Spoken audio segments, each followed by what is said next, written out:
Continuación de la segunda conferencia, la persecución del anticristo y la conversión de los judíos. Segunda parte.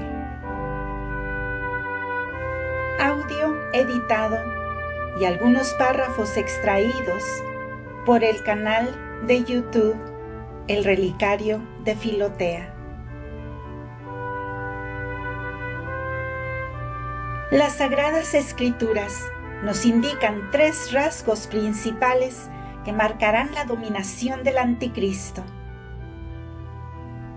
En primer lugar, será emperador y señor absoluto del universo. En segundo lugar, tendrá por capital a Jerusalén.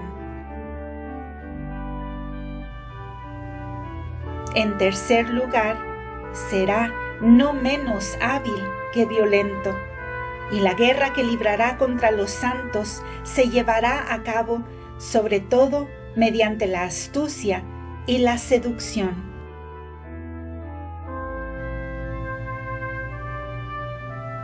Primero, el anticristo será el Señor del mundo.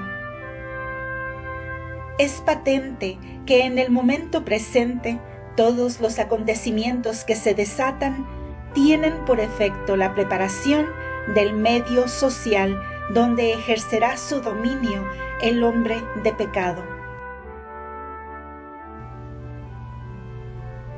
Por una parte, las vías férreas han reducido las barreras y acortado todas las distancias. El telégrafo le permite a un déspota transmitir sus órdenes de un extremo al otro del universo con la rapidez del pensamiento.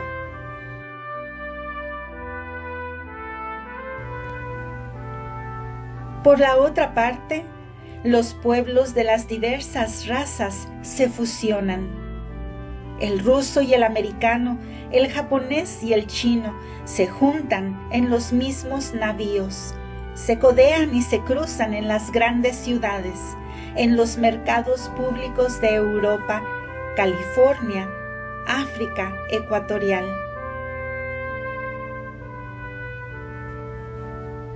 Los pueblos retrasados de la India adoptan nuevos inventos. Funden cañones rayados y se ponen a construir navíos blindados y arsenales. China, ese vasto imperio donde la población pulula, donde los mares y los ríos engullen a diario un excedente humano enorme y que ese sol tan rico y fecundo no logra alimentar. China tiene sus mecánicos, sus ingenieros, se ha ido iniciando en nuestra estrategia y en nuestros progresos industriales. Nuestras últimas guerras han demostrado que en el momento actual el éxito de las batallas no reside principalmente en las masas, sino en los ejércitos. ¿Cómo es que en las arenas políticas es la mayoría, ley mecánica y brutal, la que decide el éxito y consigue la victoria? Se puede presentir la hora, no muy lejana, en la que estos millones de bárbaros que pueblan el oriente y el norte de Asia se proveerán de más soldados, de más municiones, de más armas de guerra que todos los otros pueblos. Se puede prever que un día, cuando hayan adquirido plena conciencia de su número y de sus fuerzas, se precipitarán en hordas innumerables sobre nuestra Europa, afeminada y abandonada por Dios.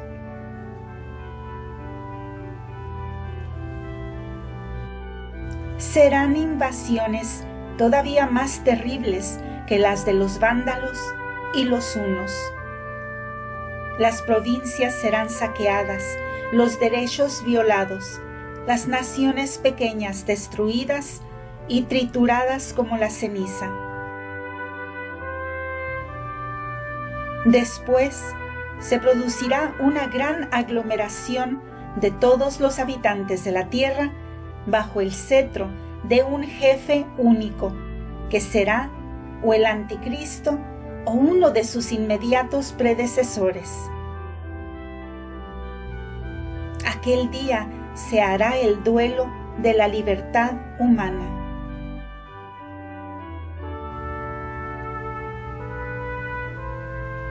La unidad de todos los pueblos quedará finalmente constituida sobre los despojos de las naciones abolidas. Y entonces se fundará el imperio del mal. La providencia divina flagelará al mundo, sometiéndolo en cuerpo y alma a un Señor, corifeo supremo de las logias masónicas, que no tendrá en el corazón más que odio por los hombres y desprecio a Dios. Así, cualquier observador, atento al curso de los acontecimientos actuales, no puede impedir llegar a la convicción de que todo se está preparando para alumbrar un estado social donde el hombre de pecado, que condensa en su persona todas las depravaciones y las falsas doctrinas de su época, surja espontáneamente y sin ningún esfuerzo, como el parásito es engendrado naturalmente por la carne o los órganos encangrenados. Pero lo que parece incomprensible y que a primera vista no parece haber signo alguno que lo presagie, es que la capital de su imperio vaya a ser Jerusalén. Pues bien, es fácil comprender que si alguna vez se inaugura en el mundo la civilización materialista y atea, cuya próxima llegada no cesan de predecirnos el libre pensamiento y la prensa antirreligiosa, su centro de acción y el foco de su poder público será Jerusalén. En efecto, cuando la fe cristiana haya acabado de extinguirse en los corazones, cuando el placer y el bienestar se hayan convertido en los dioses del momento y en la preocupación exclusiva de las almas, entonces la humanidad no tendrá más que un solo objetivo: el poder del Estado. Un solo resorte y un único estímulo: la opinión pública. Un hálito y un motor, y este estímulo, este nervio, este motor será el oro. El oro primará sobre la religión y la moral, se convertirá en el fundamento de la política y la piedra angular de todas las instituciones. Los financieros serán los pontífices y los reyes. Y la gente que tenga más oro será la que más nos va a dominar próximamente. Pues he aquí que después de 50 siglos de existencia y 19 de desgracias, un pueblo se encuentra por todas partes. Está esparcido bajo todos los cielos, se halla en los parajes más lejanos, está mezclado con toda la familia humana. Siempre en pie, siempre a la espera de su Mesías, soñando en la reconstrucción de su templo. Y a pesar de todos los cambios y de todas las sacudidas, inquebrantable en su homogeneidad y en la persecución de su objetivo. Este pueblo, en honor a la justicia, es activo, sobrio, laborioso. Si nosotros hablamos de él, es de una forma abstracta. exclusivamente desde el punto de vista de su destino y de su papel histórico y providencial. Sentiría que mis palabras pudieran parecer un ultraje contra este pueblo de gloriosos antepasados que dio al mundo a Cristo, a los apóstoles, a la Virgen Inmaculada. Los cristianos y los hijos de Israel estamos más cercanos los unos de los otros que lo que nosotros pensamos. Como dijo un célebre orador, el cristianismo es un judaísmo coronado y el judaísmo es un cristianismo al que le falta la corona. Sin embargo, los hechos están ahí y al filósofo cristiano le es imposible silenciarlos o disimularlos. No hacía todavía un siglo de la emancipación de este pueblo, y como un torrente que ha roto todos los diques, estaba ya a la cabeza de todos los sucesos humanos.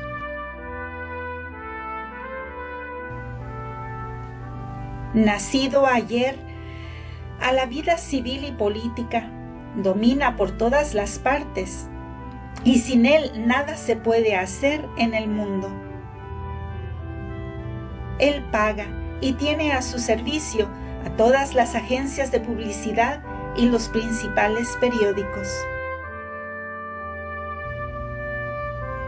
Es el acreedor de los grandes estados de Europa. Le pertenecen los ferrocarriles, los grandes inventos, los bancos, los teatros. Está a la cabeza del gran movimiento socialista que conmueve a Rusia, Alemania, Francia. Reina sobre los principados danubianos, lleva la voz cantante en los altos consejos de la francmasonería y dirige su desarrollo y sus proyectos.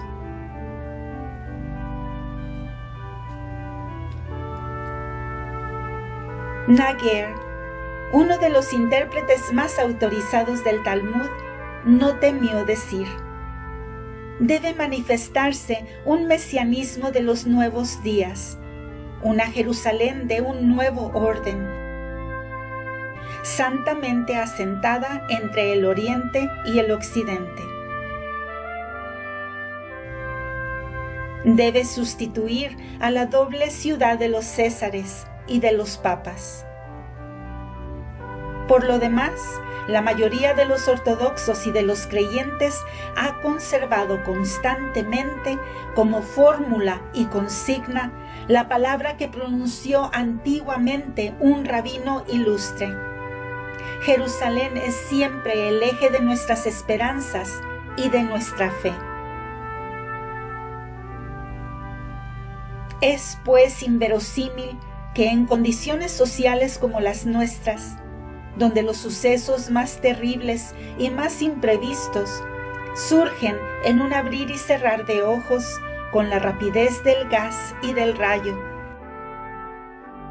se pueda encontrar un hombre que, empleando hábilmente el caos en que nos habrán sumido nuestras revoluciones, llegue a fascinar a las multitudes, a convertirse en señor de los espíritus y de los corazones, y que, enarbolando el estandarte de la regeneración mundial, lance un grito de unificación del que se harán eco todos sus correligionarios, y llegue así a la conquista de un poder universal,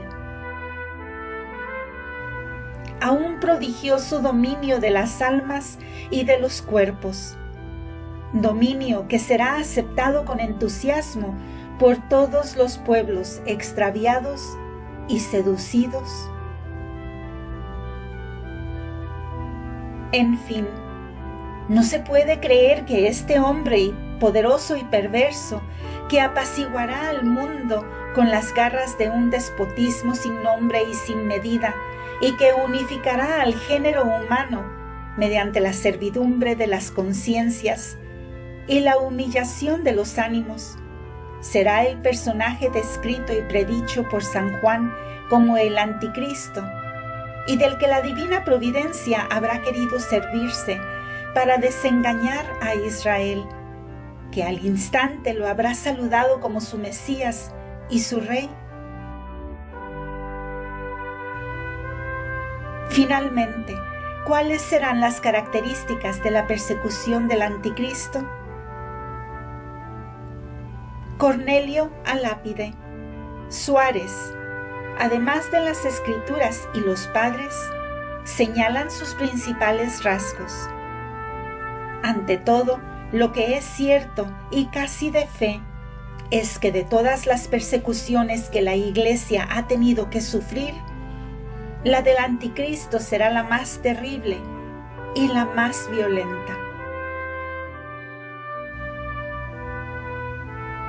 En primer lugar, porque esta persecución será general y se extenderá a toda la tierra. Está escrito: se difundirán sobre la faz de la tierra y cercarán el campamento de los santos y la ciudad amada.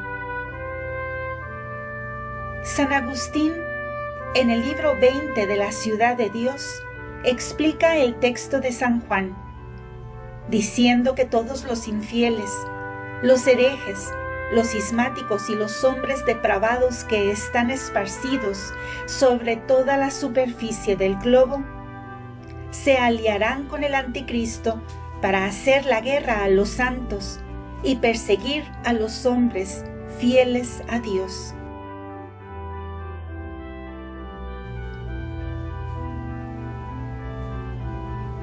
En segundo lugar, esta persecución será la más dura y la más violenta, porque no estará inspirada por la superstición y el fanatismo, ni por un afecto ciego al culto de los ídolos, como lo fueron las persecuciones desencadenadas por los emperadores paganos. No será encendida por los deseos desenfrenados de la carne y por el incentivo del pillaje, como la que los príncipes alemanes infringieron a la Iglesia bajo el protestantismo en tiempos de Lutero, sino que será una persecución exclusivamente impulsada por el odio a Dios, donde Dios y su ungido serán tomados como objetivo directo, cuyo único fin será el exterminio del reino de Dios, la aniquilación total del cristianismo y de toda religión positiva. Los Tiberios, los Nerones, los tiranos más horrorosos del paganismo reconocían, al menos en los ídolos cuya adoración querían imponer a los cristianos, una idea y un reflejo lejano de la divinidad. Pero en el tiempo del que estamos hablando, no se permitirá rendir culto a ninguna divinidad, ni siquiera un culto adulterado y corrompido. Todos los hombres, sin excepción, serán obligados a rendir un culto de latría a Satanás, personificado en el Anticristo, es decir, en el hombre más impío, el más abominable que jamás ha producido la humanidad.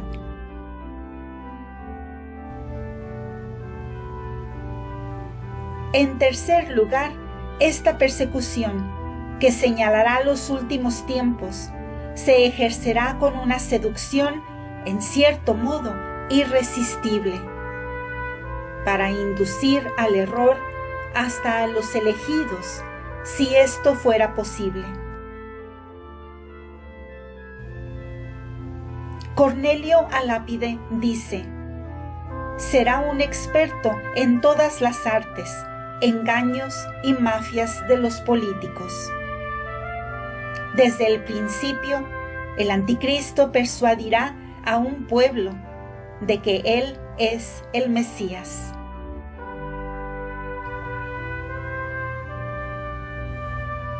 Para engañarlos más eficazmente, se pondrá una máscara de moderación y de santidad hipócritas.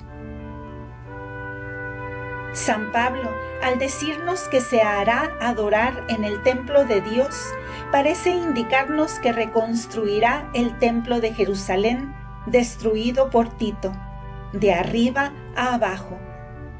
En consecuencia, volverá a ordenar la circuncisión y restablecerá durante un tiempo los sacrificios sangrientos y los otros ritos de esa religión. Respecto a los extraños a esa religión, los atraerá hacia él, sobre todo con la persuasión y la elocuencia.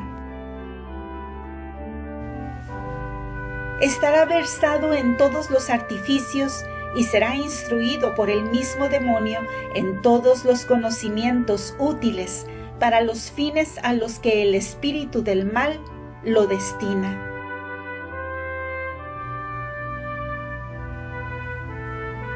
San Anselmo nos dice que conocerá todas las ciencias naturales y sabrá de memoria todos los textos de la Escritura. Además, se ganará a los hombres sembrando en abundancia oro y riquezas. Él será el sujeto más rico de la tierra. Satán le entregará todos los tesoros ocultos en las entrañas de los mares y en las profundidades secretas de la tierra. En cuarto lugar, llenará de admiración a todos los hombres por su ingenio y por la rapidez prodigiosa con la que será elevado a la cima de la fortuna y de la omnipotencia. A los ignorantes y a la muchedumbre los fascinará mediante prodigios. Su venida es fruto de una obra de Satanás, con toda clase de milagros y prodigios falsos.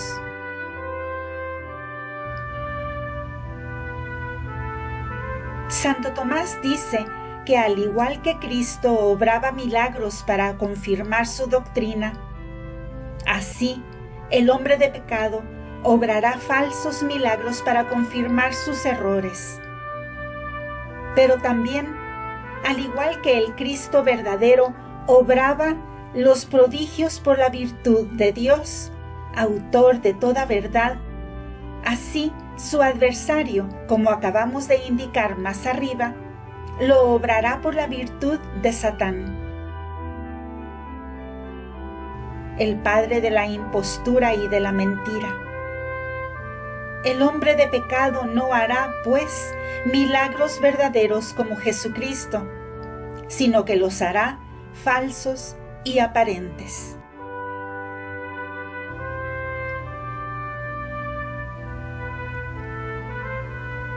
Todas sus obras maravillosas no serán en realidad más que ilusiones y fantasías. De tal suerte, dice San Atanasio, que cuando parezca que resucita a un muerto, o bien el hombre que resucite no estará verdaderamente muerto, o bien, si está muerto, no lo resucitará realmente. En fin, el mismo santo añade: las obras realizadas por el anticristo y que parezcan sobrepasar las fuerzas de la naturaleza no serán milagros propiamente dichos, sino efectos y fenómenos de orden psíquico obrados con ayuda de ciertas causas naturales, secretas y ocultas.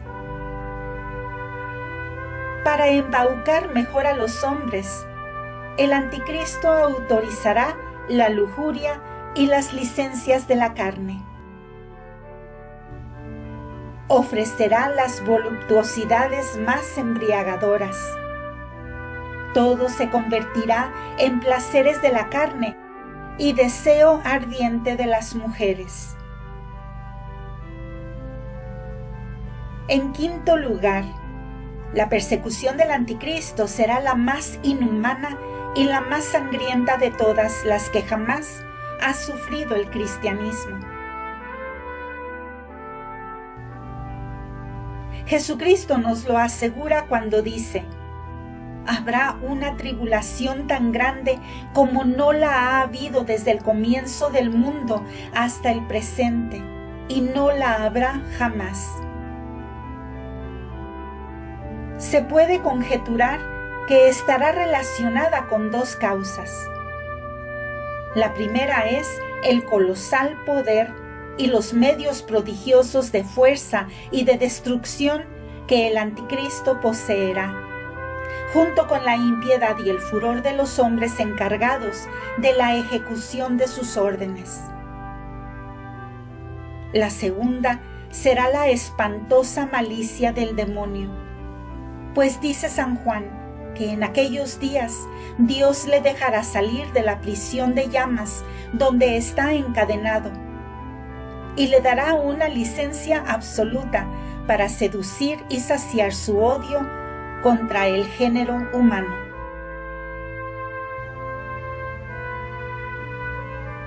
De ahí se deduce, dice San Cirilo, que aún habrá multitud de mártires, más gloriosos y más admirables que los que combatieron antaño contra los leones en los anfiteatros de Roma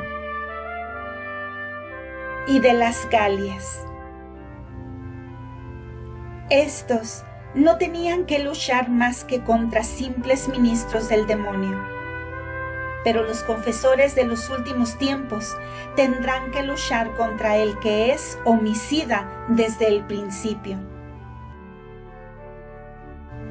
El enemigo antiguo desplegará para atormentarlos suplicios monstruosos y refinamientos inauditos, sin igual en los siglos pasados, y que el espíritu humano no llegaría jamás a inventar.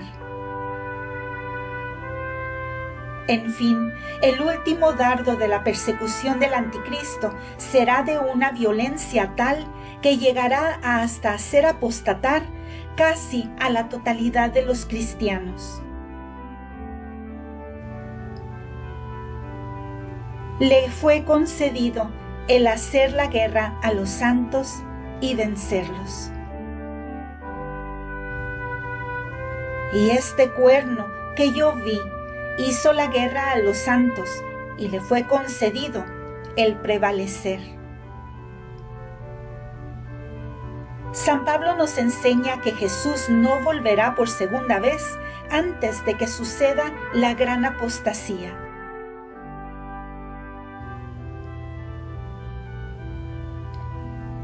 San Agustín, al interpretar estas palabras del apóstol, nos dice que aunque en todos los tiempos se han visto fieles que renunciaban a Jesucristo por efecto de los engaños de los herejes y del miedo a los perseguidores y tiranos, sin embargo, la defección que se producirá bajo el anticristo es llamada la apostasía propiamente dicha.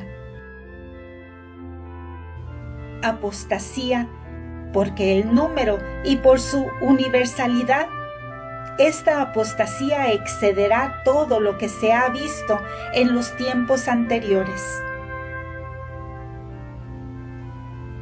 Sin embargo, no se podría concluir de estos testimonios que no quedarán elegidos sobre la tierra, ni que el Hijo de Dios faltará a la promesa hecha a su iglesia cuando le dijo: a causa de los elegidos, estos días se abreviarán. Además, San Juan añade en el Apocalipsis: la bestia será adorada por todos los habitantes de la tierra, cuyos nombres no están escritos en el libro de la vida. San Agustín afirma que en el reino del anticristo habrá multitudes de mártires que brillarán por su constancia heroica. Habrá, igualmente un número más o menos parecido de confesores, que se refugiarán en cuevas o en montañas escarpadas o abruptas, y Dios velará para que estos refugios escapen a la vigilancia y a las investigaciones de los perseguidores, y no permitirá al demonio que los delate. Daniel nos dice que durante los días en los que se desencadene esta espantosa persecución, la abominación de la desolación estará en el lugar santo, dándose la máxima importancia. El rey dice, hará lo que le agrada, se ensalzará, hablando con orgullo contra Dios.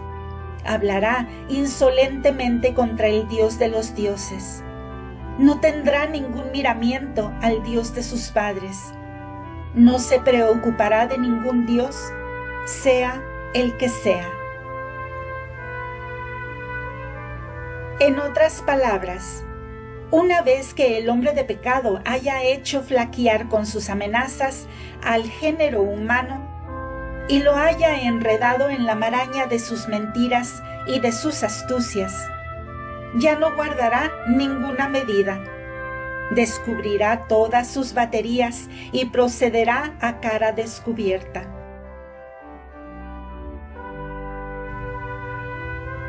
No aguantará más que se adore o se invoque otro Dios que Él mismo. Se proclamará el único Señor del cielo y de la tierra. Él no se encontrará personalmente presente en todas las partes. Será a su imagen o a su estatua a la que los hombres serán obligados a rendir sus homenajes. Será elevado, será engrandecido frente a todo Dios. No tolerará ya ni la religión mosaica, ni siquiera la religión natural. Perseguirá con el mismo encarnizamiento a los judíos, a los cismáticos, a los herejes, a los deístas y a todas las sectas que admiten la existencia de un ser supremo y la inmortalidad de la vida futura. Pero Dios, en su sabiduría, sacará bien del mal.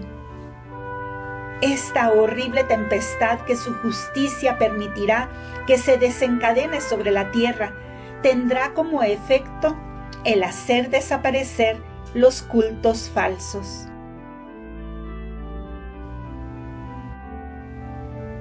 Abolirá las supersticiones y todas las religiones hostiles a la Iglesia. Propinará el golpe de gracia a las sectas tenebrosas. La francmasonería, el carbonarismo, el iluminismo y todas las sociedades subversivas desaparecerán en la vorágine de impiedad que será su obra, la que ellas habían preparado durante siglos, pensando que sería su triunfo decisivo y supremo.